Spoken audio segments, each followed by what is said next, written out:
she tried to look up Houston Hospital, and when she put in HO on his phone, Houston escorts came up, along with prices, lists, and everything else. And it turned out that he had a long-running porn addiction, and also multiple affairs. Oh, wow. Yes, and she lays out as saying he pretty much masked this because his professional life, his home life was nothing like that, and the house that he built around them was all a complete facade. So what she does to get her revenge on the deed, she took some of his ashes, mixed it into the dog's feces. Oh. Yep, that's some of his ashes. But the rest of his ashes, she put into water and she drank it. I have no words, and yeah, you're right.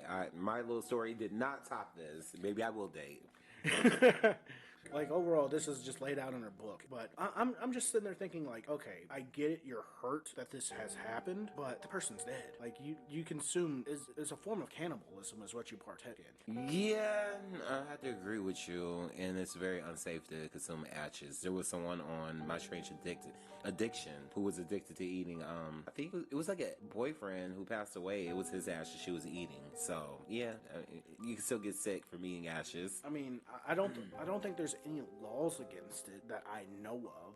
I don't think so either. But in the same vein, it's just like, at the end of the day, he's no longer here. At least respect his body. She does have children. At least give the ashes to the children, because the children had nothing to do with his affair.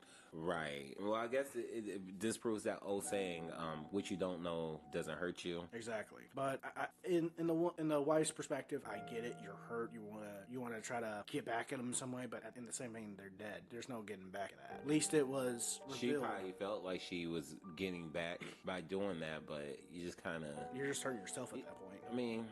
Yeah, at some point you got to get over stuff. Like, look, I didn't know this is what I had with him. I mean, it's okay to feel hurt. It's okay to feel anger towards... Yeah, she took it a little too far, but you know what? I've seen someone snap after discovering some stuff, so what her snapping looking like is going to be different for someone else. Would I personally eat the ashes? No. Would I probably flush them down the toilet? Yes. Would I burn everything that was his? Probably. I mean... But then if I got kids, I'd probably have to try to keep it logical. But if it was just me and him...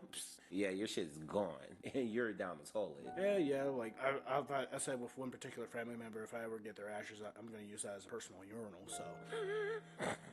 So at the end of the day, like, and at the end of the day, it happened. He's no longer here, so you really can't hold him accountable, but this is her way of getting her leg back. I can see it in a sense, but at the same time, you're hurting yourself more. Yeah, you are, because you could get sick from that. Well, it'll be like some weird ass, and I'm not wishing this upon anybody. It'll be some weird ass thing if like the ashes ended up hurting her so severely that she passes away from it. Because in my mind, it's just going to like, okay, you want to eat me? Well, I'll eat you from the inside. And that's just a vicious cycle. I know, but then who's going to eat her ashes? It needs to keep on going. Oh no, the dog.